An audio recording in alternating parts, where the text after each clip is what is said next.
Hello friends, welcome back to my channel. I hope आप सब अच्छे होंगे एंड टेक्निकली कुछ ना कुछ नया सीख रहे होंगे। फ्रेंड्स, आज लोगों की डिमांड पे मैं पहला वीडियो इन हिंदी डाल रहा हूँ बिकॉज़ कुछ लोग बोल रहे थे कि इंग्लिश में थोड़ा प्रॉब्लम हो रही है, इसलिए हिंदी में ज़्यादा बेटर समझता है। सो आज हम ये वीडियो हिंदी में कंटिन्यू करेंगे। So let's start with this video.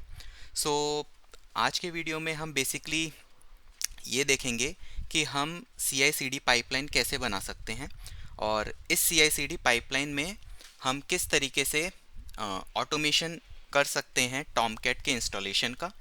मैविन को यूज़ करते हुए हम कैसे एक बिल्ड बना सकते हैं सैम्पल एप्लीकेशन की यूजिंग pom.xml फाइल। एंड उसके बाद हम लोग देखेंगे कि किस तरीके से हम क्लाउड पे भी थोड़ा बहुत हैंड्स ऑन करेंगे। सो अपने वीडियो को स्टार्ट करते हैं और देखते हैं आज हमें क्या क्या चीज़ें पढ़नी है इसमें। सो फ्रेंड्स, हम लोग डिस्कस करेंगे कि बिल्ड टूल होता क्या है और किस किस टाइप के बिल्ड टूल्स हमारे पास अवेलेबल होते हैं।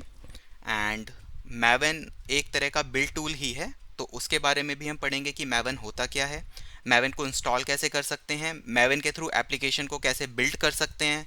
देन अगर हमें टेस्ट केसेस रिटर्न दिए हैं डेवलपर ने, तो कैसे हम उनको टेस्ट कर सकते हैं एंड देन हम कैसे पैकेजिंग कर सकते हैं and then can do deployment. Okay, उसके बाद हम देखेंगे कि टॉमकैट को किस तरह से इंस्टॉल करते हैं और जो भी हमारी एप्लीकेशन की बिल्ड बन गई है उस बिल्ड को हम टॉमकैट पे किस तरीके से डालते हैं। और इसके बाद इसी को ही हम बेसिकली डिप्लॉयमेंट प्रोसीजर कहते हैं, अपनी फाइल को टॉमकैट की एक पर्टिकुलर डायरेक्टरी में रखना जिससे कि वो फाइल को हम बाद में एक्सेस कर सकते हैं थ्रू ब्राउज़र। सो पहले सबसे पहले हम ये पढ़ते हैं कि बिल्ड टूल्स होते क्या हैं। तो बिल्ड टूल बेसिकली प्रोग्राम होते हैं, जो भी आपका इनपुट्स कंटेंट होता है, जो भी डेवलपर लोग जो होते हैं वो जब भी कोड रेडी करते हैं तो वो कोड आपका रॉ फॉर्म में होता है, तो उस रॉ फॉर्म को हम डायरेक्टली सर्वर पे डिप्लॉय नहीं कर सकते। बेसिकली उस रॉ फॉर्म को हमें पहले कन्वर्ट करना पड़ता है एक पैकेज में एंड देन उस पैकेज को हम अपने सर्वर पे डिप्लॉय करते हैं। तो इसी प्रोसेस को हम बिल्ड प्रोसेस कहते हैं। अब डिपेंड करता है कि आपका जो सोर्स कोड है वो किस लैंग्वेज में डेवलप किया गया है, और अगर वो किसी पर्टिकुलर लैंग्वेज में डेवलप किया गया है तो हम उसी के अकॉर्डिंग अपना बिल्ड टूल डिसाइड करते हैं। तो आज के इस वीडियो में हम बेसिकली बिल्ड टूल जिसको यूज़ करने वाले हैं वो मैवन है। Basically it's an Java based tool होता है। सो इस टूल को हम यूज़ करेंगे, अपनी एप्लीकेशन को बिल्ड करेंगे और डेवलपर्स के प्रोवाइडेड कोड पे हम इस मैवन टूल को यूज़ करके बिल्ड को फॉर्म करते हैं। तो एज अ डेवऑप्स इंजीनियर हम लोगों को बिल्कुल भी कोड रिलेटेड चीज़ों से ज़्यादा मतलब नहीं होता, बिकॉज कोड डेवलपर्स हमें प्रोवाइड करते हैं। हमारा काम होता है कि हम उस कोड को बिल्ड करें एंड देन उसका जो डिप्लॉयमेंट हम कर रहे हैं इस पूरे प्रोसेस को ऑटोमेट करें। तो इस वीडियो के अंदर हम लोग ये ऑटोमेशन का काम जेनकिंस के थ्रू करेंगे, बिल्ड टूल को हम मैवन को यूज़ करेंगे, और मार्केट के अंदर बहुत सारे अदर बिल्ड टूल्स भी अवेलेबल होते हैं जैसे आपका एंट टूल हो गया, ग्रिडल टूल हो गया, बट हमारी वीडियो में हम आज डिस्कस करेंगे मैवन टूल। सो किन किन चीज़ों को हम आज यूज़ करने वाले हैं, बेसिकली हमारा जो सेटअप जाएगा वो क्लाउड पे जाएगा, तो हम अज्योर क्लाउड को यूज़ करेंगे। एंड ऑटोमेशन के लिए हम CI/CD tool which is continuous integration tool Jenkins हमारा जो होता है हम उसको यूज़ करेंगे। उसके थ्रू हम अपने प्रोसेस को ऑटोमेट करेंगे बाय यूजिंग जेनकिंस की पाइपलाइन। उस पाइपलाइन को लिखेंगे कैसे, वो पूरा प्रोसेस मैं अपनी वीडियो में आपको आगे दिखाऊंगा। मैं बहुत बेसिक से स्टार्ट करूंगा सो दैट कोई भी ऐसा है अगर किसी ने पाइपलाइन पे पहले वर्क नहीं किया तो वो भी अपनी बेसिक पाइपलाइन क्रिएट करके जेनकिंस पे वर्क करना स्टार्ट कर सकता है। और टॉमकैट बेसिकली एक काइंड का वेब सर्वर होता है जिस सर्वर पे हम अपनी एप्लीकेशन डिप्लॉय करके उस एप्लीकेशन को वाया ब्राउज़र एक्सेस कर सकते हैं। थोड़ा बहुत मैवन के बारे में भी जान लेते हैं। मैवन एक बिल्ड टूल होता है जो हमारा pom.xml फाइल पे काम करता है। पॉम का फुल फॉर्म आपका होता है प्रोजेक्ट ऑब्जेक्ट मॉडल। ये बेसिकली जावा बेस्ड प्रोजेक्ट के लिए ही हमारा होता है। डेवलपर हम लोगों को सोर्स कोड प्रोवाइड करते हैं और वो source code along with test cases return भी हो सकता है, विदाउट भी हो सकता है, और उसी के साथ हमें एक फाइल प्रोवाइड करते हैं pom.xml।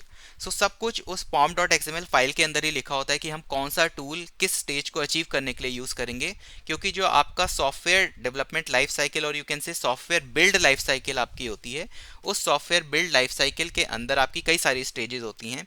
जैसे आपके कोड को कंपाइल करना होता है, उसके बाद आपके कोड की कवरेज, आपके कोड की एनालिसिस, टेस्ट केसेस, तो बहुत सारी स्टेज होती हैं। तो हर स्टेज को अचीव करने के लिए हम पर्टिकुलर टूल यूज़ करते हैं। वो कौन सा टूल हम यूज़ करेंगे सब कुछ आपका डिफाइंड होता है एक pom.xml फाइल के अंदर, जो हमें डेवलपर्स के थ्रू प्रोवाइड की जाती है।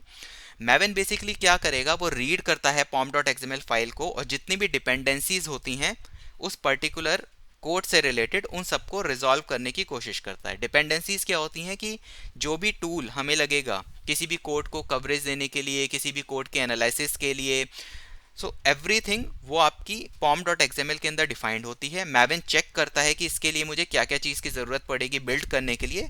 मैवन उन सारी की सारी फाइल्स को इंटरनेट से डाउनलोड करता है और आपकी लोकल मशीन्स पे अवेलेबल कराता है ताकि build related complete environment form हो सके। अगर वो लोकली अवेलेबल होती हैं तो उन्हें नहीं डाउनलोड करेगा, लेकिन अगर वो नहीं अवेलेबल हैं तो उन्हें मैवन रिपोजिटरी पे जाके फैच करके लेके आएगा और आपकी मशीन पे रख देगा, ताकि आप जब बिल्ड प्रोसेस परफॉर्म करो सो उसको किसी भी डिपेंडेंसी रिलेटेड एरर ना आए। तो सारी डिपेंडेंसीज को पहले ही रिजॉल्व करके रखता है। अब हम पढ़ेंगे कि सॉफ्टवेयर बिल्ड प्रोसेस क्या होता है। सॉफ्टवेयर बिल्ड प्रोसेस, जैसा मैंने आपको बताया था, आपके रॉ इनपुट्स को एक पर्टिकुलर पैकेज में कन्वर्ट करने के प्रोसेस को हम बिल्ड प्रोसेस कहते हैं। इस पर्टिकुलर प्रोसेस के अंदर मल्टीपल फेसेस हमारी आती हैं और उन सारी की सारी फेसेस को हम एक बार ब्रीफली डिस्कस कर लेते हैं। जैसे फर्स्ट फेज हमारी जो होती है वो कंपाइलेशन होती है, तो कोई ना कोई कंपाइलर हम यूज़ करते हैं अपने सोर्स को कंपाइल करने के लिए। कोड रिव्यू के लिए हम या तो PMD को यूज़ कर लेते हैं या SonarQube टूल को यूज़ कर लेते हैं। इन हम आवर डेमो, टुडेज डेमो, हम लोग PMD को यूज़ करेंगे। एंड टेस्ट केसेस आप लोग जो हमारे इस पर्टिकुलर एग्जांपल में देखेंगे वो JUnit में लिखे हुए हैं। उसके बाद टेस्ट केस रिपोर्ट के लिए हम श्योरफायर को यूज़ करेंगे। कॉड कवरेज के लिए हम लोग कॉबरचूरा को यूज़ करेंगे। एंड देन हम पैकेजिंग करने के लिए एक पैकेज कमांड को यूज़ करेंगे मैवन की, जिसके थ्रू हमारा बेसिकली एक वॉर फाइल फॉर्म हो जाएगी। This is basically the bundle जो हम कह रहे थे कि हमारे इनपुट्स को एक फाइनल रिजल्टेंट आउटपुट में कन्वर्ट करता है और एक पैकेज बनाता है। This particular file is that package. जब ये पैकेज हमारा क्रिएट हो जाएगा तो हम इस पर्टिकुलर पैकेज को ही अपने टॉमकैट सर्वर पे डिप्लॉय करेंगे और फिर इस एप्लीकेशन को हम बाहर से एक्सेस करके देख सकते हैं। तो हमारी जो pom.xml होगी उसको भी मैं भी डिटेल में स्क्रीनशॉट्स के साथ शो करूंगा कि ये सब टूल उसके अंदर डिफाइंड हमारे होंगे। इसलिए जैसे ही हम मैवन कमांड्स रन करेंगे तो वो उस pom.xml को पढ़ेगा, उसको जहाँ जहाँ भी जिस जिस टूल की जिस फेज को कंप्लीट करने के लिए ज़रूरत पड़ेगी उसके प्लगइन्स को डाउनलोड कर लेगा मैवन के रेपोजिटरी से, ताकि बिल्ड में कोई इशू ना हो। ओके, अभी हम देखेंगे कि डेवलपर हमें क्या प्रोवाइड करते हैं और हम लोग किस तरीके से स्टेप बाय स्टेप इन चीज़ों को आगे ऑटोमेट करते हैं। सबसे पहले तो हम ये अंडरस्टैंड कर लेते हैं कि सॉफ्टवेयर कोड जो डेवलपर प्रोवाइड करता है उसमें होता क्या क्या है। तो आप जिस तरह से स्क्रीनशॉट देख रहे हैं इसमें सबसे पहला फोल्डर होता है सोर्स फोल्डर। उसके बाद आपको एक फोल्डर दिख रहा होगा pom dot, that is not a folder, एक फाइल दिख रही होगी pom.xml फाइल। मेनली हमें इन्हीं दोनों चीज़ों पर फोकस करना है। जो सोर्स फोल्डर आपका होता है उसके अंदर फर्दर आपको दो फोल्डर दिखते हैं, एक मेन फोल्डर, एक टेस्ट फोल्डर। तो मेन फोल्डर जो होता है उसके अंदर मेनली जावा का कोड रिटर्न होता है और टेस्ट फोल्डर के अंदर आपके टेस्ट केसेस रखे हुए होते हैं। इसके बाद हमारी जो pom.xml है वो कुछ इस तरीके से दिखती है। तो इसके अंदर आप देख रहे हैं कि एक PMD सेक्शन है, तो इसको हम यूज़ करेंगे one of the build face के लिए। एंड देन टेस्ट केसेस के लिए JUnit इसमें यूज़ किया गया है। रिपोर्टिंग के लिए श्योरफायर रिपोर्ट प्लगइन को यूज़ किया गया है।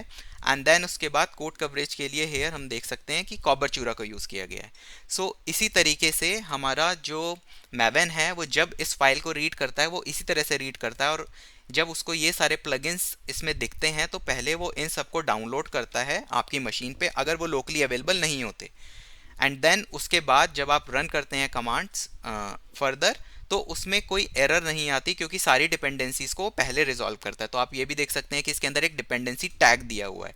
ये सारी डिपेंडेंसीज होती हैं, इन सबको मैवन स्मार्ट टूल होता है वो अपने आप ही मैवन रिपोजिटरी से जाके इन सबको डाउनलोड करता है। जब हम पाइपलाइन को रन करेंगे तब मैं शो करूंगा कि देख किस तरीके से मैवन इनको डाउनलोड कर रहा है। ओके, सो मैवन रिलेटेड भी हम वैसे तो मैवन के और भी कमांड्स होते हैं, एंड मैवन अपने आप में अगर डिटेल में जाएं तो काफ़ी सारी चीज़ें होती हैं, बट हमें हमारे डेमो को देखने के लिए बेसिकली तीन ही कमांड को हम यूज़ करेंगे, एम्बियन compile, एम्बियन test and एम्बियन package. Basically ये तीनों काम भी अगर आप देखें तो एम्बियन क्लीन इंस्टॉल करके एक कमांड होती है उससे हो जाता है, बट मैं डिटेल में शो करना चाहता हूँ कि हर एक कमांड किस तरीके से वर्क करती है एंड कमांड आउटपुट किस तरह से निकालती है, तो वो हम इन चीज़ों के थ्रू देखेंगे। तो इसमें जो पहली कमांड जब हम रन करते हैं एम्बियन कंपाइल कमांड, तो उसके अंदर हमारा एक नया फोल्डर क्रिएट होता है, टारगेट फोल्डर। अभी तक आपने पीछे जो देखा था उसमें केवल सोर्स फोल्डर src एंड आपको pom.xml दे रखी थी। वहीं पे जब हम ये कमांड रन करेंगे एक नया फोल्डर बनेगा टारगेट, जिसके अंदर क्लासेस जनरेट हो जाती हैं।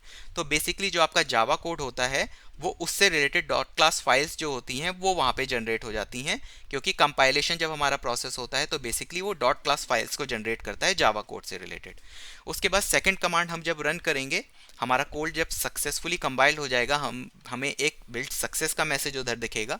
उसके बाद हम एम्बियन टेस्ट कमांड को जब रन करते हैं तो उसी टारगेट फोल्डर के अंदर हमारा शॉर्टफायर रिपोर्ट्स करके एक फोल्डर बनता है, जिसमें सारे के सारे हमारे टेस्ट केस से रिलेटेड रिपोर्ट्स कलेक्ट हो जाती हैं।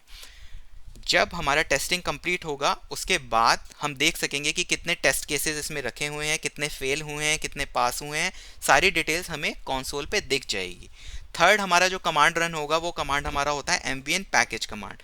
सो जब हमारा कोड कंपाइल हो गया है, हमारा कोड टेस्ट हो गया है, उसके बाद अब हम पैकेजिंग करते हैं अपने कोड की, और हमें उसी टारगेट डायरेक्टरी पे एक वॉर फाइल जनरेट हो जाती है। यही वॉर फाइल हमारी होती है जिसको हम अपने टॉमकैट सर्वर पे डिप्लॉय करेंगे। थोड़ा सा टॉमकैट के बारे में भी पढ़ लेते हैं कि टॉमकैट एक्चुअली है क्या। ये एक popular open source web server है जो बेसिकली हमारा सर्वलेट कंटेनर की तरह यूज़ किया जाता है जावा कोड के लिए।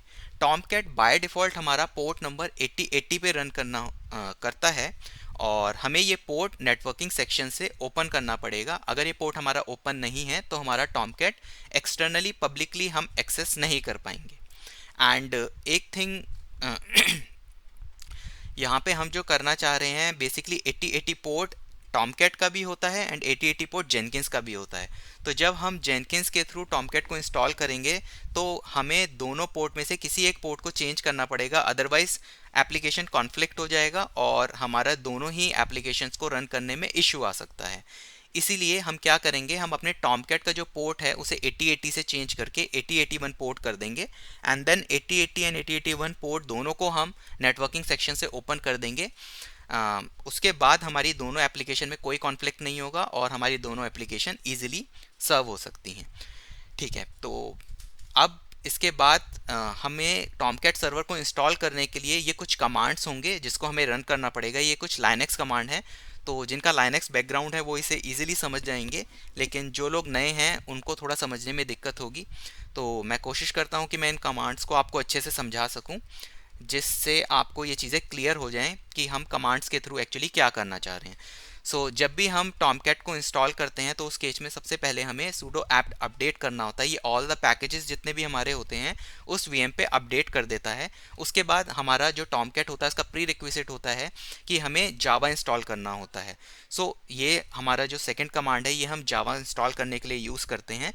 वंस हमारा जावा इंस्टॉल हो जाता है उसके बाद हम अपने लाइनेक्स कमांड्स रन कर सकते हैं, जैसे mkdir कमांड। बेसिकली हम एक डायरेक्टरी बना रहे हैं इसके थ्रू, और अगर हम multiple directory with in directory बनाते हैं तो हमें -p that is a parent switch को यूज़ करना पड़ता है। ये chmod कमांड है। अगर हमें किसी भी डायरेक्टरी की परमिशंस को चेंज करना होता है तो हम इस नंबर्स को यूज़ करते हैं। बेसिकली यहाँ 3 नंबर्स लिखे हैं 755। बेसिकली 4 2 1 3 कैटेगरीज को डिफाइन किया गया है लाइनेक्स में। 4 रीड होता है, 2 राइट होता है एंड 1 आपका एग्जीक्यूट होता है। आप देख रहे हैं कि 7 लिखा है, इसका मतलब 4 2 1 कंप्लीट परमिशन है आपके यूज़र को, जिस यूज़र से ये पर्टिकुलर फोल्डर को आप रन करेंगे। उसके बाद सेकंड हमने दे रखा है इसको रीड एंड एग्जीक्यूट परमिशन है, एंड थर्ड को भी रीड एंड एग्जीक्यूट परमिशन है। सो यूजर को कंप्लीट परमिशन है, उसके बाद ग्रुप को रीड एंड एग्जीक्यूट की परमिशन है, एंड बाकी अदर्स को हम लोगों ने रीड एंड एग्जीक्यूट की परमिशन दे रखी है। वो लोग इस पर्टिकुलर डायरेक्टरी के अंदर कुछ भी राइट नहीं कर सकते हैं। सीडी बेसिकली हम इस पर्टिकुलर डायरेक्टरी के अंदर जा रहे हैं, एंड अपने टॉमकैट को इंस्टॉल करने के लिए हमें कुछ नहीं करना होता। बेसिकली एक टार होता है जिसको आपको इंटरनेट से डाउनलोड करना होता है, तो wget कमांड के थ्रू हम उसको डाउनलोड करते हैं। डाउनलोड करने के बाद ये टार कुछ नहीं होता है, जैसे विंडोज़ में आपका जिप होता है उसी तरह से लाइनक्स में टार होता है। अब जब टार आपका आ गया है तो हमें मेनली बाइनरीज लेने के लिए उस टार को अनटार करना होता है, जैसे जिप को हम अनजिप करते हैं। तो इसीलिए हम टार -exit कमांड को यूज़ करते हैं, जिसके थ्रू हमारा टार एक्सट्रैक्ट हो जाएगा और हमें टॉमकैट के बाइनरी फोल्डर मिल जाएगा, जिसके अंदर हमारे सारे के सारे commands and everything related to Tomcat उसका कॉन्फ़िगरेशन अंदर पड़े होते हैं। टॉमकैट आपका जो होता है वो सिंपली इस तरह से रन नहीं हो सकता, इसलिए जो जो कमांड मैंने रन यहाँ पे लिख रखी हैं वो सब हमें रन करनी पड़ेंगी, तभी टॉमकैट सक्सेसफुली रन होता है। तो पहले हमें ओनरशिप चेंज करनी पड़ेगी अपने टॉमकैट फोल्डर की। सो मैं जिस मशीन को क्रिएट करूँगा उस पर मैं यूज़र क्लाउड एडमिन क्रिएट करूँगा, इसलिए मैंने इसका जो यूज़र है और ग्रुप है दोनों ही मैंने इस पर्टिकुलर फोल्डर को क्लाउड एडमिन परमिशन दे दी है। इसके बाद हम जब टॉमकैट रन करते हैं तो उस केस में एक फाइल हमें मिलती है टॉमकैट users.xml, एक context.xml। इन दोनों फाइल के अंदर हमें लिटिल बिट चेंज करने होते हैं।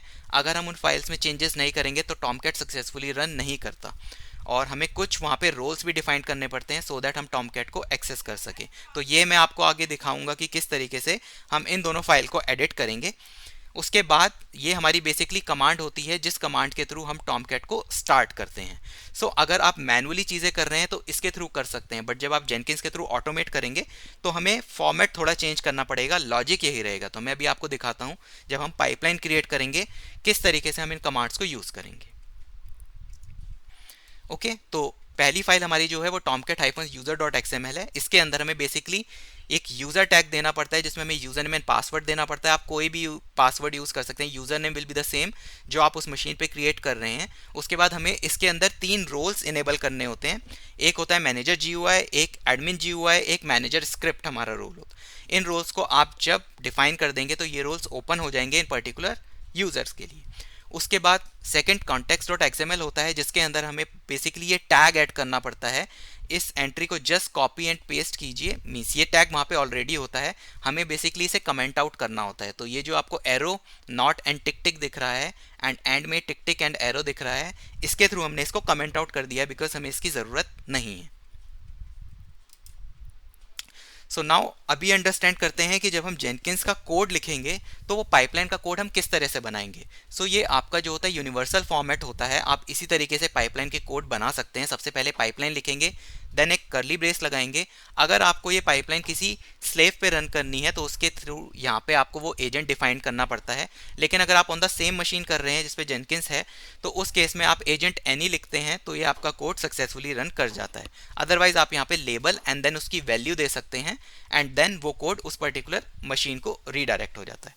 बट हमारे एग्जाम्पल में हम इसे सेम मशीन पे करेंगे जिसपे हमारा जेनकिंस मास्टर रन कर रहा है, तो हम इसे एज इट इज रखेंगे। ओके, नेक्स्ट आप देख रहे हैं स्टेजेस। तो अगर हमें स्टेज फॉर्म करनी है इसके अंदर तो हमें सबसे पहले स्टेजेस लिखना होता है, देन कर्ली ब्रेसेस, उसके बाद हम इसके अंदर स्टेजेस को डिफाइन करते हैं। तो स्टेज और उसके अंदर जैसा फॉर्मेट आपको यहाँ दिख रहा है बिल्कुल वही यूज करना होगा, like curly braces and your single quote and your angle bracket, ये सब तुम्हें ऐसे ही यूज करना पड़ेगा। उसके बाद हमें स्टेप्स लिखना होता है एंड देन हमें कमांड लिखनी होती है। तो उसके बाद हम अपनी स्टेज को बंद कर सकते हैं, देन हम नेक्स्ट स्टेज को स्टार्ट कर सकते हैं। पहली स्टेज हम जो यूज़ करेंगे चेकआउट कोड, तो हम एक रिपोजिटरी से कोड को चेकआउट करेंगे, बेसिकली क्लोन करेंगे कोड को। एंड ये जो कमांड है ये आपको लग रहा होगा कि ये कमांड किस तरह से बनी है। सो ये कमांड बेसिकली हमारी जो होती है ये हम जनरेट कर सकते हैं इसको using Jenkins. I will show you इसको कैसे जनरेट कर सकते हैं क्योंकि ये थोड़ा सा डिफरेंट लग रहा है सिंटेक्स। सो इसको जनरेट करने के लिए हमें जेनकिंस के ही यूआरएल पे pipeline-syntax लिखना होता है। देन उसके बाद हमारा कोड जनरेटर पोर्शन खुल जाता है और उसके थ्रू हम जस्ट सेलेक्ट कर सकते हैं कि हमें चेकआउट करना है या क्या करना है। आई विल शो यू जब हम जेनकिंस को इंस्टॉल कर लेंगे। इसके बाद की जो कमांड्स हैं ये सब तो सिंपल लिनक्स कमांड्स हैं, तो इसको हम एज इट इज़ रन कर सकते हैं।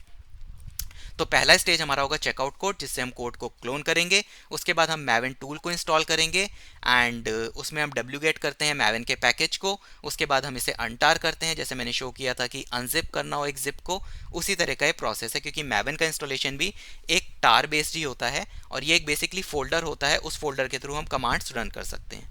थर्ड स्टेप, हम कंपाइल करेंगे अपनी सैम्पल एप्लीकेशन को। और अभी आप यहाँ पे एक चीज़ देख रहे होंगे, मैंने dir यूज़ किया है। dir हम इसलिए यूज़ करते हैं कि अगर हमें कोई भी कमांड किसी पर्टिकुलर डायरेक्टरी पे सेट करके रन करनी है तो एवरी टाइम हमें डायरेक्टरी चेंज ना करनी पड़े, इसलिए हम dir के अंदर डाल देते हैं।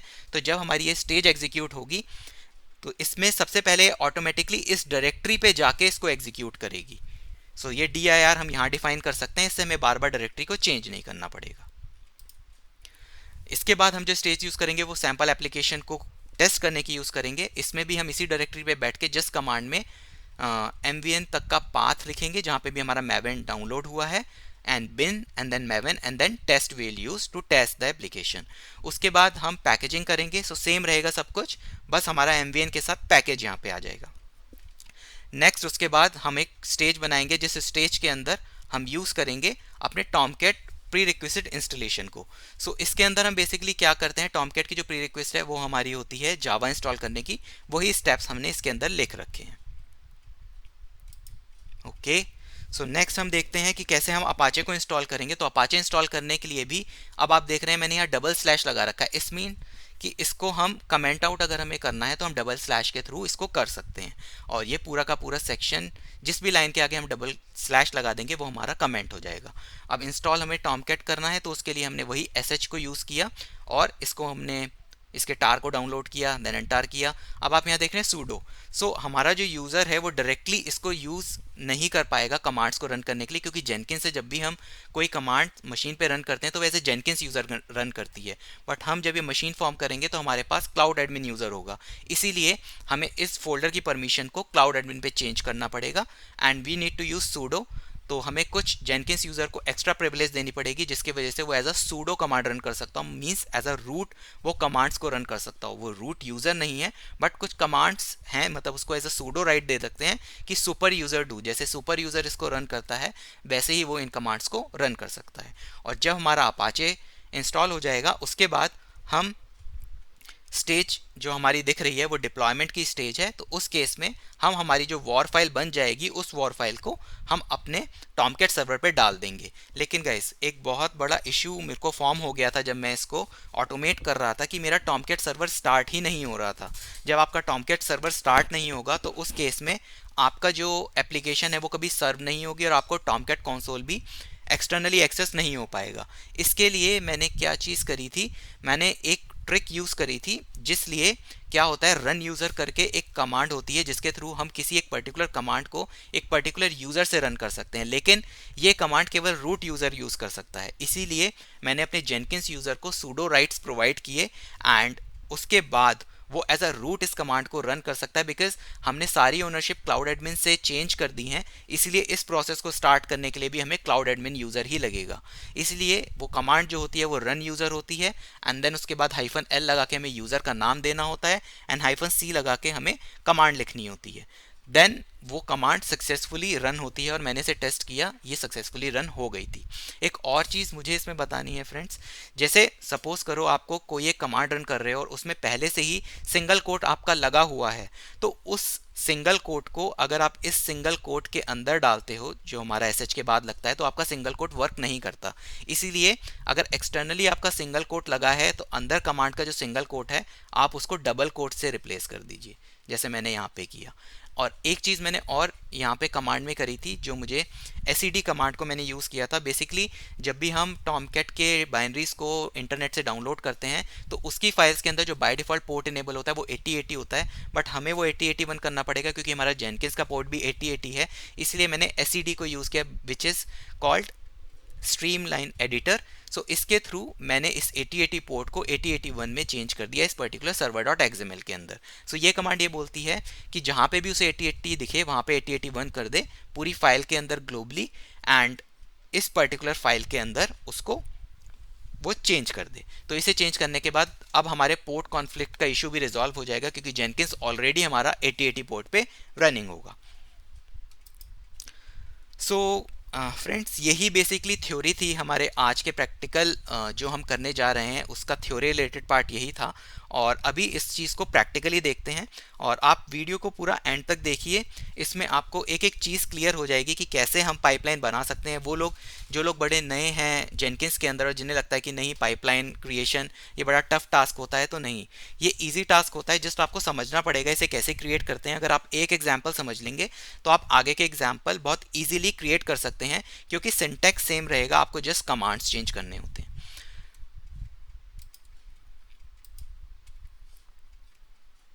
Okay, so now let's go to Azure portal. So इस पोर्टल पे हम सबसे पहले क्या करेंगे, हम एक वर्चुअल मशीन रेडी करेंगे। मैंने अपनी पुरानी वीडियोस के अंदर ये पहले भी डिस्कस किया है कि इसको कैसे क्रिएट करते हैं, बट जो यूज़र मेरे इस वीडियो को देख रहे हैं, बेसिकली व्यूअर, उनके लिए मैं पूरा end to end process show करूंगा। क्योंकि देखो, डेवॉप्स के साथ हमें क्लाउड की नॉलेज होना भी ज़रूरी है, एंड ऑटोमेशन हम उसके थ्रू ज़रूर कर देंगे, बट क्लाउड की नॉलेज भी डेवॉप्स के साथ आजकल बहुत ज़्यादा डिमांड में है। सो आप थोड़ा बहुत क्लाउड को भी अगर अपने बुक्स में रजिस्टर करेंगे तो उससे आपको आगे बेनिफिट ही होगा। सो ये हमारा अज्योर का पोर्टल होता है। इस पोर्टल में अगर हमें वर्चुअल मशीन क्रिएट करनी है तो पहले हमें रिसोर्स ग्रुप क्रिएट करना होता है। तो चलिए रिसोर्स ग्रुप क्रिएट करते हैं। इसमें हम कोई भी नाम दे सकते हैं, आप सेलेक्ट कर सकते हैं। रीज़न बहुत इंपॉर्टेंट होता है, क्योंकि ये रिसोर्स ग्रुप जिस भी रीजन में बनेगा वो रीज़न आपका क्लोजेस्ट रीजन होना चाहिए। अदरवाइज़ आप अगर इसको यूएस में या किसी और यूरोपियन रीजन में क्रिएट करते हैं तो आपको वो कॉस्ट ज़्यादा देता है। सो मैं इंडिया में हूँ तो मैं इसे इंडिया से क्रिएट करता हूँ। कुछ भी सेलेक्ट कर लीजिए, साउथ इंडिया और वेस्ट इंडिया, कॉस्ट बहुत ज़्यादा चेंज नहीं है। एंड नेक्स्ट सेक्शन में आपको टैक्स के रिलेटेड पूछता है, मतलब आप कोई नाम या वैल्यू देना चाहते हैं, मुझे ज़रूरत नहीं है तो मैं इसे ऐसे ही छोड़ देता हूँ। देन रिव्यू एंड क्रिएट पे मैंने क्रिएट कर दिया, तो ये शो कर रहा है कि इस पर्टिकुलर सब्सक्रिप्शन के अंदर मेरा ये रिसोर्स बनेगा और उसका रीज़न ये रहेगा। तो लेट्स क्रिएट। ओके, तो मेरा रिसोर्स ग्रुप यहाँ रेडी हो गया है। अब मैं दोबारा होम पे जाता हूँ, वर्चुअल मशीन पे जाता हूँ, क्रिएट पे जाता हूँ and then Azure virtual machine select करता हूँ। ओके, यहाँ पे आप देखेंगे तो मेरा रिसोर्स ग्रुप लिस्ट हो रहा है। मैं सेलेक्ट कर लूँगा, मुझे कोई मशीन देनी है तो सपोज कर लीजिए मैं जेनकिंस मास्टर दे देता हूँ इसको। And region South India already आ गया है यहाँ पे। सो मेरे सारे रिसोर्स इस मशीन से रिलेटेड साउथ इंडिया में ही बनेंगे। इंफ्रास्ट्रक्चर रिडंडेंसी मुझे नहीं चाहिए, and security type what ever it is giving वही डिफ़ॉल्ट ऑप्शन हम यूज़ कर लेंगे। अब हमें इमेज जो चाहिए वो एक उबंटू की इमेज चाहिए। ये भी हमारा काइंड ऑफ लाइनेक्स की ही मशीन होती है, एंड ओपन सोर्स है, हम इसको यूज़ कर सकते हैं। नेक्स्ट, हम लोगों को साइज़ जो चाहिए वो हम 2 vCPU और 8 GB यूज़ कर सकते हैं। हमारे डेमो के लिए इतना इनफ है। अगर हमें कोई बड़ा डेमो करना है जिसमें हमें बहुत कुछ इंस्टॉल करना है तो उसके लिए हमें फिर यहाँ से चेंज करनी पड़ेगी मशीन, जिसमें 4 vCPU ले सकते हैं, 16 GB मेमोरी ले सकते हैं, बट आपको उसी हिसाब से कॉस्ट भी बियर करनी पड़ेगी। We are good with 2 and 8। And यहाँ पे आप अपनी मशीन का कोई यूज़र नेम एंड पासवर्ड दे सकते हैं। तो मैंने जैसे आपको बताया था कि मैं क्लाउड एडमिन यूज़ करूँगा, तो मैंने ये दे दिया है यहाँ पे। ओके, यहाँ पे कोई भी पासवर्ड आप लोग दे सकते हैं। ओके, एंड देन उसके बाद हमें 22 पोर्ट हमें ओपन करना पड़ेगा, क्योंकि हमारा जो मशीन है उसको अगर हमें एक्सटर्नली एक्सेस करना है तो हमें ये पोर्ट SSH का ओपन करना पड़ता है। ओके, इसके बाद यहाँ पे आपको ये ऑप्शन देता है, premium SSD by default select करता है, बट ये कॉस्टली होती है, इसीलिए आप इसको चेंज कर सकते हैं स्टैंडर्ड SSD से। बाकी ऑप्शन आप एज इट इज़ रख सकते हैं। नेटवर्किंग सेक्शन पे चलते हैं। सो बाय डिफ़ॉल्ट आप देखेंगे ये एक वर्चुअल नेटवर्क बनाता है, एक सबनेट बनाता है, एक पब्लिक IP आपको प्रोवाइड करता है, एंड ये network security group related and inboard related जो सेटिंग है उसको आप डिफ़ॉल्ट रख सकते हैं। यहाँ पे आप इसको सेलेक्ट कर सकते हैं delete public IP and NIC when VM is deleted. हम जब VM को डिलीट करेंगे तो बाकी रिसोर्स भी अपने आप ही डिलीट हो जाएंगे, अदरवाइज उनकी कॉस्टिंग पीछे से रेगुलर चालू रहती है। तो हम उसको यहाँ से डिलीट कर सकते हैं जब हम भी VM को डिलीट करेंगे। बाकी ऑप्शंस आप एज इट इज़ रख सकते हैं। मैनेजमेंट के अंदर हमें सारे ऑप्शन डिफ़ॉल्ट रखने हैं, एंड मॉनिटरिंग के अंदर बेसिकली बूट डायग्नोस्टिक को हम डिसेबल कर देते हैं, बिकॉज हमें कोई diagnostic as of now perform नहीं करनी है। एडवांस सेक्शन पे चलते हैं। इसके अंदर हम अभी कुछ नहीं जाना चाहते हैं, डालना चाहते हैं, हम गुड हैं। सो हम नेक्स्ट चलते हैं टैक्स सेक्शन पे। टैक्स में भी हमें कुछ नहीं डालना, go to review and create section. So now ये कैलकुलेट करेगा कि जो जो ऑप्शंस आपने सेलेक्ट किए हैं वो सारे के सारे ऑप्शंस को यहाँ पे लिस्ट करता है, और ये सारे ऑप्शंस लिस्ट करने के बाद हम क्रिएट पे क्लिक कर देते हैं। तो इस तरीके से आप अपनी वर्चुअल मशीन बना सकते हैं। मैंने यहाँ पे उबंटू इमेज सेलेक्ट की है, आप चाहे तो विंडोज़ की इमेज भी सेलेक्ट कर सकते हैं और एक विंडोज़ मशीन भी क्रिएट कर सकते हैं। अभी आप देख रहे हैं कि deployment is in progress show कर रहा है, तो इसका मतलब जो भी हमारे पैरामीटर्स से, जो भी हमारे, आप कह सकते हैं कि हमारा सब नेट था, वी नेट था, एवरीथिंग जो हो रही है वो हमारी पीछे जाके क्रिएट हो रही है। तो जब ये सारे के सारे पैरामीटर्स हमारे क्रिएट हो जाएंगे, हमारा डिप्लॉयमेंट कंप्लीट आ जाएगा, तो हमारी मशीन रेडी हो जाती है। अभी आप देख रहे हैं कि इस पर्टिकुलर मशीन का नाम जेनकिंस मास्टर है, तो वो वीएम मशीन रेडी हो रही है, और इसके जितने भी चीज़ थे like network interface, virtual network, network security group, ये सब क्रिएट हो रहे हैं। और ये भी आप देख रहे हैं डिप्लॉयमेंट सक्सीड हो गया है, योर डिप्लॉयमेंट इज़ कंप्लीट, तो हमारी मशीन रेडी है। सो अभी हमें उस मशीन पे जाना है, तो हम गो टू रिसोर्स जा सकते हैं।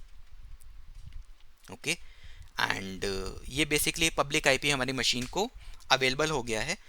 सो हम इस पर्टिकुलर आईपी को यूज़ करेंगे अपनी मशीन में लॉगिन होने के लिए। उससे पहले हम क्या करते हैं, नेटवर्किंग पे जाते हैं, और हमें दो पोर्ट्स की ज़रूरत है, 8080 एंड 8081, तो उन्हें ओपन कर लेते हैं। अदरवाइज़ हम स्ट्रगल करेंगे कि हमारा यूआरएल एक्सेस क्यों नहीं हो रहा। सो हम इनबाउंड पोर्ट पे जाते हैं। सारे पैरामीटर्स हम एज इट इज़ रख सकते हैं, क्योंकि अभी हमें बहुत ज़्यादा सिक्योरिटी पे ध्यान नहीं दे रहे हैं, हम अपनी जस्ट टेस्टिंग कर रहे हैं, इसलिए जस्ट पोर्ट नंबर 8080 है, जस्ट इसको हम ऐड कर देंगे। ओके, सो हमारा इनबाउंड रूल क्रिएट हो रहा है, और ये क्रिएट हो गया है। अभी आप रिफ्रेश करेंगे तो आपका 8080 पोर्ट यहाँ पे रिप्रेजेंट करने लगेगा। देखिए आपका 8080 पोर्ट ओपन हो गया है। इसी के साथ हमें ये पोर्ट हम जेनकिंस के लिए यूज़ करेंगे, अभी हमें टॉमकैट के लिए पोर्ट ओपन करना पड़ेगा। सो टॉमकैट के लिए हम 8081 पोर्ट को ओपन कर लेते हैं। सो दोबारा से सिक्योरिटी रूल क्रिएट हो रहा है, और ये क्रिएट हो गया है। इसको आप रिफ्रेश कीजिए।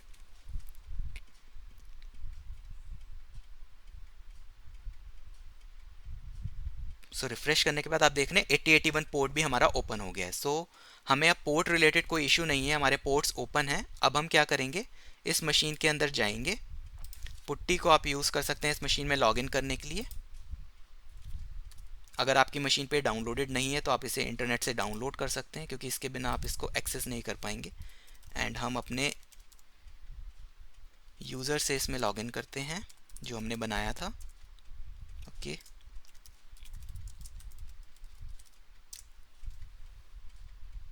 ठीक है, हमारी मशीन रेडी हो गई है और सक्सेसफुली एक्सेसिबल है। अभी हमें सबसे पहले इस पे क्या करना पड़ेगा, क्योंकि हम इस पे जेनकिंस डालना चाहते हैं, तो जेनकिंस की पहली रिक्वायरमेंट होती है हमें जावा इस पे अवेलेबल होना चाहिए। तो हम क्या करेंगे, गूगल पे आप टाइप कर सकते हैं जेनकिंस इन लिनक्स। यहाँ पे आप देखेंगे तो सारा pre requisite and everything return है कि हमें क्या क्या रिक्वायरमेंट होती है। तो सबसे पहले हम जावा इंस्टॉल करेंगे इसके लिए। तो ये हमारा जो कमांड है ये बेसिकली जावा को इंस्टॉल करने के लिए है। आपको सिंपली कॉपी पेस्ट करना है इस कमांड को।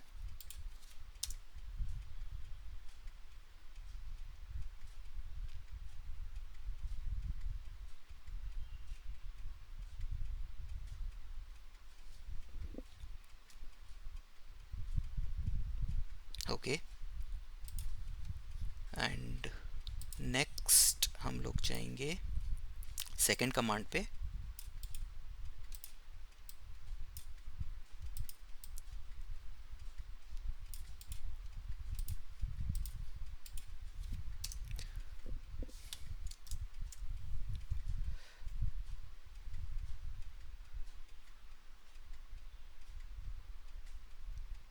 सो ये बेसिकली हमारे जावा को इंस्टॉल कर रहा है, ये कुछ टाइम लेगा।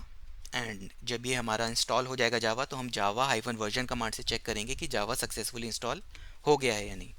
सो हमें कुछ सेकंड्स का या 1 मिनट का वेट करना होगा। सो लेट्स वेट।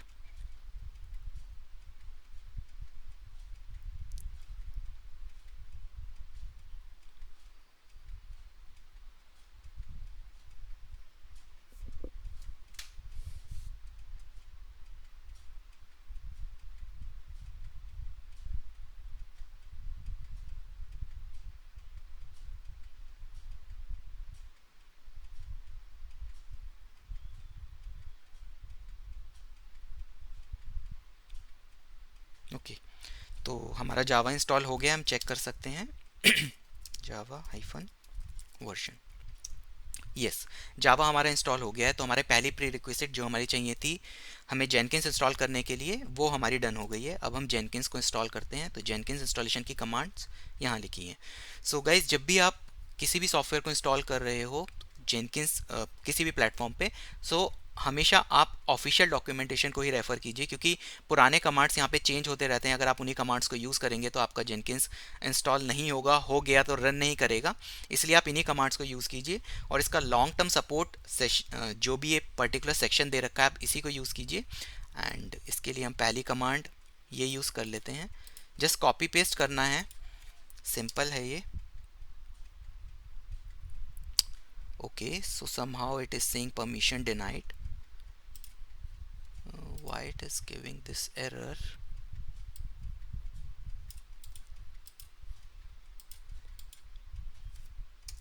ओके, वो मुझे 2 बार पेस्ट हो गया था, इस वजह से इशू दे रहा था। एंड इसके बाद ये आपकी सेकंड कमांड है, जस्ट कॉपी पेस्ट कीजिए और आपका जेनकिंस रेडी हो जाएगा। एंड पैकेजेस को अपडेट कर लीजिए।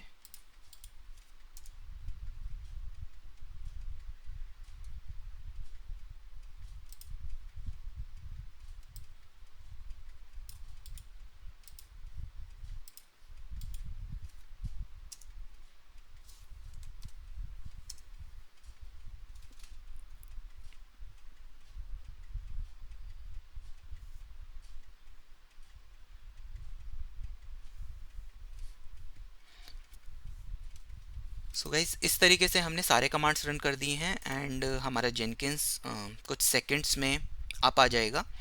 एंड देन हम उसको कंसोल से एक्सेस करके देखेंगे कि हमारा जेनकिंस एक्सेसिबल है या नहीं। सो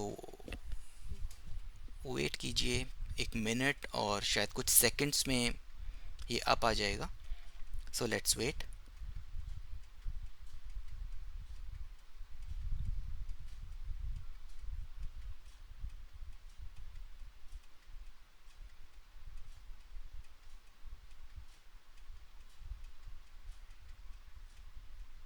ओके, सो आप देख सकते हैं कि हमारा प्रोसेस कंप्लीट हो गया है। अब हम क्या करेंगे, इसको बाहर से कैसे एक्सेस कर सकते हैं। बाहर से एक्सेस करने के लिए आप जैसे इसका पब्लिक आईपी लीजिए, इसके पब्लिक आईपी को प्लेस कर दीजिए, और इसके बाद जो पोर्ट 8080 हमने ओपन किया था उसको डाल दीजिए। सो आप देख सकते हैं कि हमारा जेनकिंस का कंसोल अवेलेबल है। इसके बाद हमें पहला एक इनिशियल पासवर्ड देना होता है, जो हमें इस लोकेशन पे मिलेगा, और जिसको हम sudo cat कमांड के थ्रू देख सकते हैं कि वो पासवर्ड क्या है। जस्ट कॉपी कर लीजिए इसे और इसको यहाँ पे पेस्ट कर दीजिए। अभी ये क्या बोल रहा है कस्टमाइज जेनकिंस में कि आपको इंस्टॉल करना है सजेस्टेड प्लगइन्स और सेलेक्ट प्लगइन्स टू इंस्टॉल। तो हमेशा इंस्टॉल सजेस्टेड प्लगइन्स पे कीजिए, क्योंकि जेनकिंस सजेस्ट करता है कि ये सारे के सारे प्लगइन्स बेसिकली आपके कंसोल में होने ही चाहिए अगर आप इसको स्टार्ट कर रहे हैं। बेसिक प्लगइन्स को वो सबको इंस्टॉल कर देगा।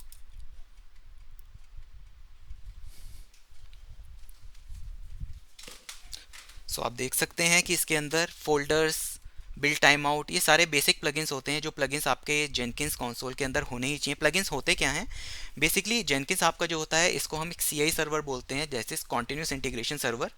जेनकिंस को अगर हमें किसी भी सॉफ्टवेयर के थ्रू कनेक्ट करना है तो उसका प्लगइन अवेलेबल होता है जेनकिंस के पास।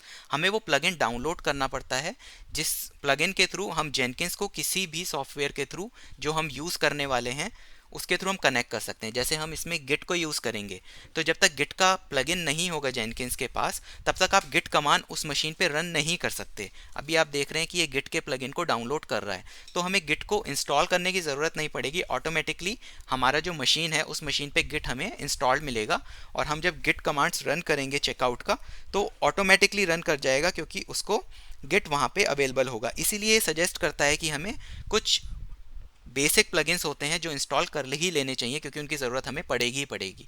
अब जैसे हम पाइपलाइन क्रिएट करेंगे तो हमें पाइपलाइन के अंदर स्टेज व्यूज़ भी चाहिए होगा। जिस तरीके से हमने स्टेजेस फॉर्म किए, अगर वो हमें स्टेज एज अ व्यू दिखेंगी तो हमें देखने में पता लगेगा कि एक पाइपलाइन फॉर्म हुई है और एक पाइपलाइन चल रही है। तो इसके लिए हमें इसकी ज़रूरत पड़ेगी। इसीलिए वो ये सारे प्लगइन्स को सजेस्ट करता है कि आप बाय डिफ़ॉल्ट इन प्लगइन्स को इंस्टॉल कर ले। तो ये प्लगइन्स इंस्टॉल करने में कुछ मिनट्स लेते हैं, सो कुछ वेट करते हैं इन प्लगइन्स का।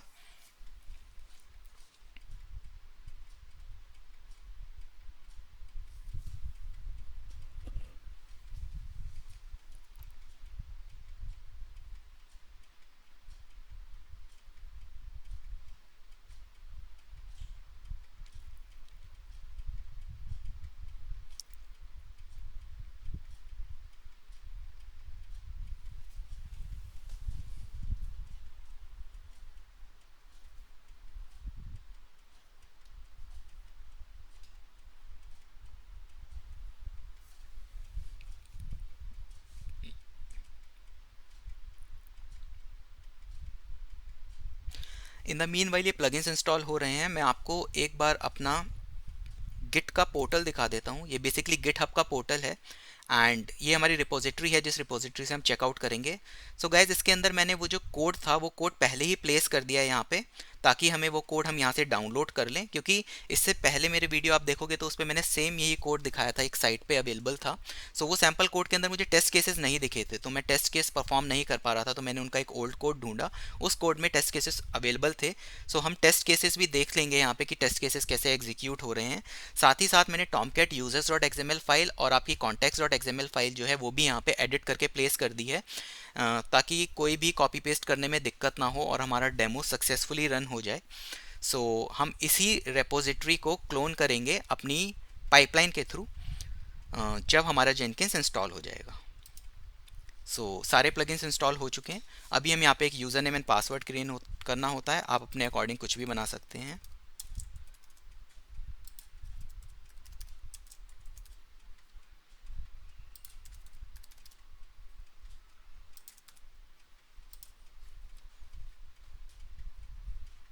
सेव एंड कंटिन्यू पे क्लिक कर सकते हैं। अब ये बेसिकली आपकी जो यूआरएल है जो हमने पहले भी यूज़ करी थी वही जेनकिंस यूआरएल हमारी कंटिन्यू रहेगी। सेव एंड फिनिश कर सकते हैं और अभी आपका जेनकिंस रेडी है यूज़ करने के लिए। इस तरीके से आप जेनकिंस को इंस्टॉल कर सकते हैं। अब हमारा जेनकिंस इंस्टॉलेशन का काम कंप्लीट हो गया। इस जेनकिंस को इंस्टॉल करने के बाद अब हम पाइपलाइन को देखते हैं, पाइपलाइन कैसे क्रिएट कर सकते हैं। पाइपलाइन का जो हमारा कोड है वो मैंने यहाँ पे एक नोटपैड के अंदर रख लिया है।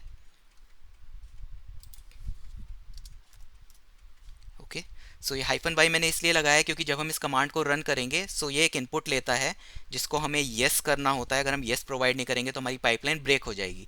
अगर हमें वो इनपुट देना ना पड़े इसीलिए मैंने हाइफन वाई यूज़ कर लिया कि वो ऑटोमेटिकली उसको रन कर दे। इसको मैं सेव कर देता हूँ एंड ये कंप्लीट कोड है। इस कोड को हम एज अ पाइपलाइन पेस्ट करेंगे। ये वही कोड है जो मैंने अपनी स्लाइड में डिस्कस किया था। ओके एंड हमें सबसे पहले न्यू आइटम पे जाना होगा। यहाँ पे आप एक फ़ोल्डर क्रिएट कर सकते हैं, सपोज टेस्ट फोल्डर क्रिएट कर लेते हैं एंड आप पाइपलाइन प्रोजेक्ट सेलेक्ट कीजिए, ओके कीजिए। ये होने के बाद हमें स्क्रॉल डाउन करते करते पाइपलाइन सेक्शन पे आना है। कुछ नहीं करना, जो हमारा पाइपलाइन का कोड हमने अभी पीछे पढ़ा था जस्ट उसे कॉपी कर लीजिए। आप चाहें तो कंट्रोल ए के थ्रू कर सकते हैं एंड देन इस कोड को आप सिंपली यहाँ पे पेस्ट कर दीजिए। ये कोड हमारा यहाँ आ गया, इसे हमें सेव कर देना है। इन दिस वे हमारी जेनकिंस की पाइपलाइन का प्रोजेक्ट रेडी हो गया है। हमने कोड प्लेस कर दिया है। अब जस्ट हमें बिल्ड नाउ बटन पे, और अगर आप चाहें तो डैशबोर्ड पे देख सकते हैं हमारा टेस्ट प्रोजेक्ट क्रिएट हो गया है। हम टेस्ट पे जा सकते हैं। इस बिल्ड नाउ बटन को क्लिक अगर हम करेंगे तो हमारी पाइपलाइन एग्जीक्यूट होनी स्टार्ट हो जाएगी। Let's start our pipeline. आप देख रहे हैं यहाँ पे नंबर 1, मतलब हमारी पाइपलाइन की ये सबसे पहली एग्जीक्यूशन है बिल्ड की। इसे नंबर 1 के साथ इसने एग्जीक्यूट करना शुरू कर दिया है। और जो जो स्टेजेस हमने अपने कोड में देखा था, जैसे checkout code, Maven install Maven build tool, compile sample application tool, वो जितनी भी सारी की सारी चीज़ें हैं हमारी, वो आपको एज ए स्टेज यहाँ शो होनी शुरू हो गई होंगी। जैसे आप देख सकते हैं कि ये नाम आ कहाँ से रहा है। ये जो स्टेज है checkout code, install Maven build tool, compile sample application, तो ये सारी जो स्टेजेस हैं ये वहाँ पे शो होंगी। ओके अभी एक कंपाइलेशन पीस हमारा जो है वो हमारा रेडी हो गया है। हम चाहें तो इस कोड को यहाँ से देख भी सकते हैं आप कंसोल आउटपुट पे जाके देख सकते हैं। देखिए ये डाउनलोड दिखा रहा है। सो ये हमारी जितनी भी डिपेंडेंसीज हैं उन डिपेंडेंसीज को ये हमारा मैवन सेंट्रल से डाउनलोड कर रहा है। सो बेसिकली वो एक रेपोजिटरी है जिसके थ्रू वो सारी डिपेंडेंसीज को डाउनलोड कर रहा है। तो आप देख सकते हैं कि अब हमारा बिल्ड सक्सेस आ गया है एंड इसके बाद हमारी टेस्टिंग स्टार्ट हो गई है एंड ये हमारी टेस्टिंग चल रही है। इससे रिलेटेड जितने भी प्लगइन्स हैं और जितनी भी डिपेंडेंसीज हैं वो उसको डाउनलोड कर रहा है। टेस्टिंग भी हमारी सक्सेसफुल हो गई है। इसके बाद अभी वो हमारा पैकेजिंग करना स्टार्ट कर रहा है। उससे रिलेटेड जितनी भी डिपेंडेंसीज हैं उनको वो डाउनलोड कर रहा है सेंट्रल मेमोरी रेपोजिटरी से। और जब वो हमारी हो गई हैं तो बिल्ड सक्सेस हो गया है हमारा। एंड यहाँ पे आप देख रहे हैं okay there is some problem. So आप देख रहे हैं कि फिनिश्ड में इसने फेलियर मैसेज दे दिया है। एंड ये क्या बोल रहा है कि एक terminal is required to read the password, either use hyphen S option to read and standard input to configure and ask helper. So basically ये प्रॉब्लम हमें हमेशा आती है जब भी हम कोई भी पाइपलाइन को रन करते हैं। सो उस केस में हमारी पाइपलाइन, मैंने पहले भी बोला था, जेनकिंस यूज़र से स्टार्ट होती है। तो उसको जब भी हम स्टार्ट कर रहे हैं तो अब वो ये बोल रहा है कि उसको उसका पासवर्ड प्रोवाइड करना पड़ेगा इस पर्टिकुलर कमांड को रन करने के लिए।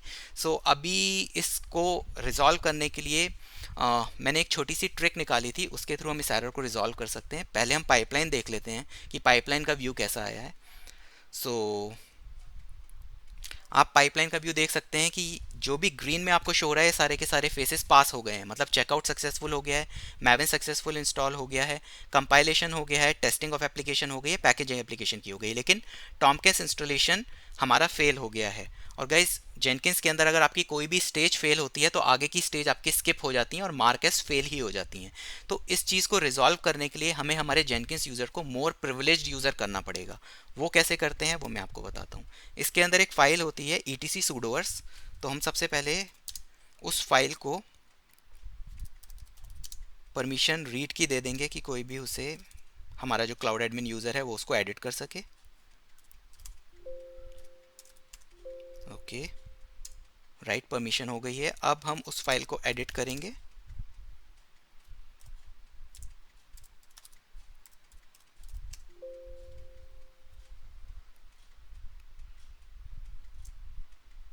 ओके इसके अंदर हमें एक एंट्री करनी पड़ेगी अपने जेनकिंस यूज़र को, ताकि वो हमारे सूडो कमांड एक्सेस कर सके और कोई पासवर्ड भी ना पूछा जाए। सो हम यहाँ जाएंगे, सबसे पहले इसे VI एडिटर बोलते हैं। इसके अंदर हमें इंसर्ट मोड जाना होता है कुछ भी एडिट करने के लिए। हम अपने यूज़र का नाम लिख देंगे, जेनकिंस है। यहाँ आपको ऑल इक्वल्स टू ऑल करना पड़ता है एंड देन इसके बाद आप यहाँ no pass wd:all। So basically अगर आप ये एंट्री कर देते हैं तो इसके थ्रू आपसे पासवर्ड भी नहीं पूछेगा और आपको एज अ सूडो राइट्स भी दे देगा कि आप कमांड रन कर सकते हैं। So Jenkins all equals to in bracket all and then no pass wd:all and escape mode करके आप wq से सेव कर दीजिए इस फाइल को। अब हम अपनी पाइपलाइन को दोबारा रन करके देखेंगे कि क्या हमें वही एरर दोबारा आ रहा है। सो हम बिल्ड नाउ पे क्लिक कर देंगे।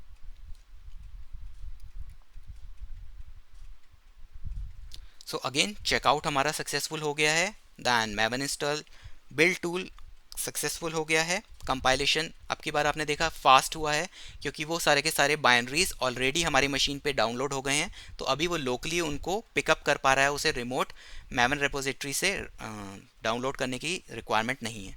एंड अभी आप देख सकते हैं पैकेज तक तो हमारा पहले भी हो गया था सक्सेसफुल, बट अभी आप देख रहे हैं कि टॉमकैट भी सक्सेसफुल इंस्टॉल हमारा हो गया है और अभी ये अपाचे टॉमकैट सर्वर को इंस्टॉल कर रहा है, वो भी हमारा हो गया है। और अब हम अपनी सैम्पल एप्लीकेशन डिप्लॉय कर रहे हैं और ये भी ग्रीन है। सो इसका मतलब हमारे सारे स्टेप्स सक्सेसफुली एग्जीक्यूट हो गए हैं एंड हमारी पाइपलाइन ग्रीन शो हो रही है। सो हम इन पाइपलाइन के अगर लॉग्स देखना चाहते हैं बेटर अंडरस्टैंडिंग के लिए तो जा सकते हैं कंसोल आउटपुट पे। अभी आप देखेंगे हमारा सबसे पहला जो स्टेज था वो चेकआउट स्टेज था। सो चेकआउट स्टेज हमारा यहाँ पे रन हुआ, जिसके थ्रू हमारा जो कोड था वो क्लोन हमारा हो गया इस पर्टिकुलर रिपोजिटरी के थ्रू। एंड इसके बाद इसने हमारे अपाचे मैवन पैकेज को wget किया कमांड के थ्रू और इसके थ्रू हमारा टार फाइल जो है वो डाउनलोड हो रही है। वो होने के बाद हमें पर्टिकुलर टार फाइल यहाँ पे दिख गया। इस टार फाइल को दिखने के बाद हमने अनटार कर लिया अपनी फाइल को, हमारी फाइल अनटार हो गई। ठीक है, अनटार करने के बाद आप देखेंगे कि इस पर्टिकुलर लोकेशन पे हमारा सब कुछ जा रहा है code, var lib jenkins workspace test। Test हमारा प्रोजेक्ट का नाम था, इसके अंदर हमारा सारा का सारा कोड जा रहा है। और हमने एक जगह पे स्पेसिफाई किया था dir, एक पर्टिकुलर डायरेक्टरी, जो मैं शो कर देता हूँ। जैसे हमने यूज़ किया था कि हम अपनी कमांड को var lib jenkins workspace test address book and address book main के अंदर जाके रन करेंगे, तो आप देख सकते हैं कि वो वहीं पे जाके उसको रन कर रहा है, running in var lib jenkins workspace test address book main. So यहाँ पे सेट करके हम उस कमांड को रन कर रहे हैं और वो सक्सेसफुली रन हो रही है। अब हमें बार बार डायरेक्टरी चेंज करने की ज़रूरत नहीं, हम कहीं पे भी बैठ के किसी भी डायरेक्टरी से कुछ भी एग्जीक्यूट कर सकते हैं। सो यहाँ पे कंपाइलेशन हमारी कमांड चली, कंपाइलेशन चलने के बाद बिल्ड सक्सेस हुआ, तो हमारा कंपाइलेशन डन हो गया। फिर उसी डायरेक्टरी पे रह के हमने एमवीएन टेस्ट किया और आप देखेंगे अभी यहाँ पे कि हमारे टेस्ट केसेस ये देखिए एग्जीक्यूट हो रहे हैं। 4 टेस्ट केसेस रन हुए यहाँ पे एंड फाइनल रिजल्ट में आप देखते हैं कि 14 रन हुए, फेलियर कोई भी नहीं है, एरर कोई भी नहीं है, स्किप कोई भी नहीं है, और रिजल्ट में भी 23 टोटल रन केसेस थे एंड टेस्ट केसेस थे, और 0 फेलियर है, 0 एरर है, 0 स्किप्ड है। इसके बाद हमारा बिल्ड सक्सेस हो गया है।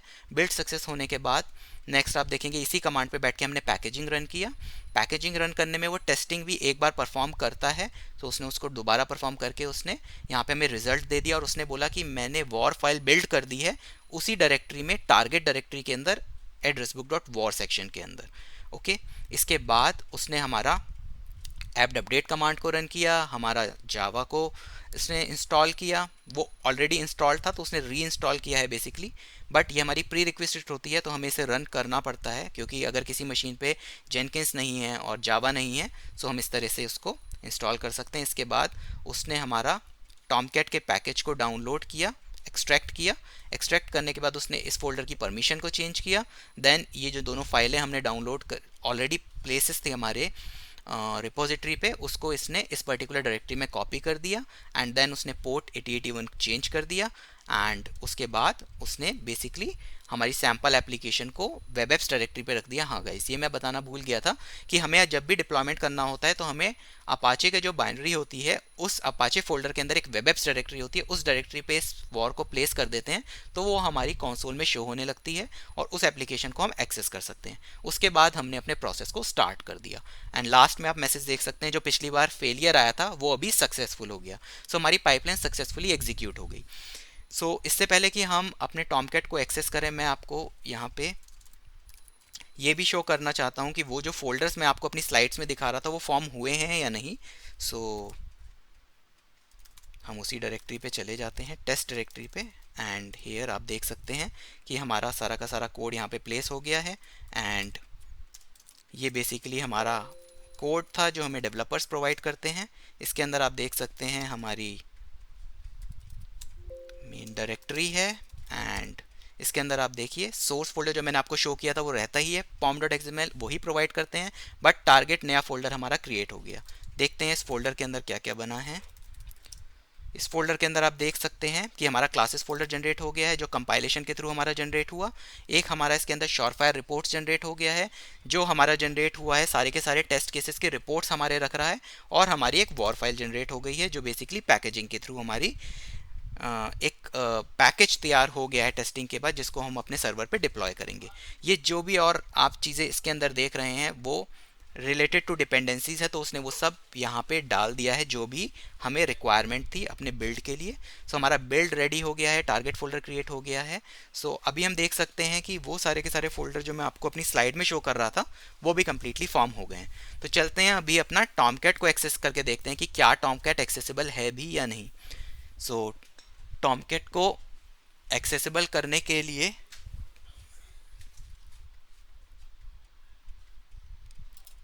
हम जाएंगे उसी पर्टिकुलर आईपी के अंदर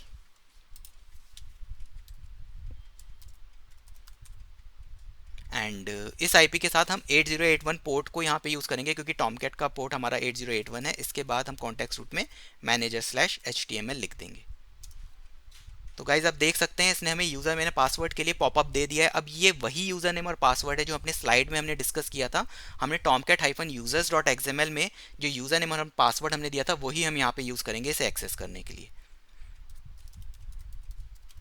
ओके,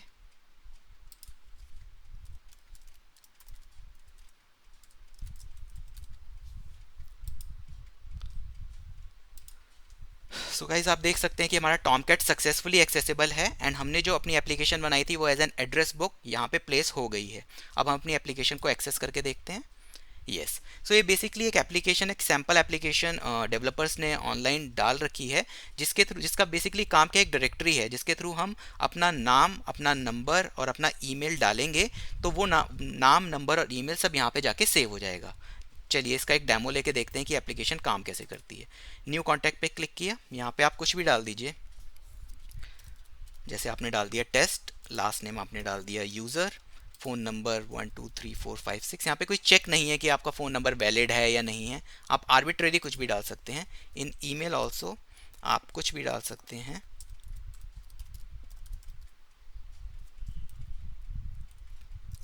ओके, एंड इसके बाद आप डेट सेलेक्ट कर सकते हैं, तो ये आपकी डेट आज की डेट हो गई।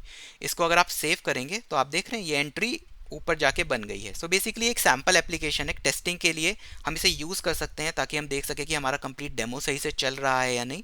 सो इस वे में हमने ये देख लिया कि हमारी एप्लीकेशन सक्सेसफुली एक्सेसिबल है और वो सक्सेसफुली वर्क भी कर रही है। सो इस तरह से गाइज आप लोग भी पाइपलाइन क्रिएट कर सकते हैं और अपना डेमो क्रिएट कर सकते हैं और काइंड ऑफ टेस्टिंग कर सकते हैं। एंड पाइपलाइन आप लोगों को अब थोड़ा बहुत, आई होप कि ये पाइपलाइन का कोड आपको समझ में आ गया हो। एंड गाइज अगर आपको ये वीडियो अच्छा लगा हो तो प्लीज़ लाइक कीजिए इस वीडियो को एंड मेरे चैनल को सब्सक्राइब कीजिए, इससे मुझे सपोर्ट होगा। And we are done with today's video and I hope you liked it and I'll see you in my next video.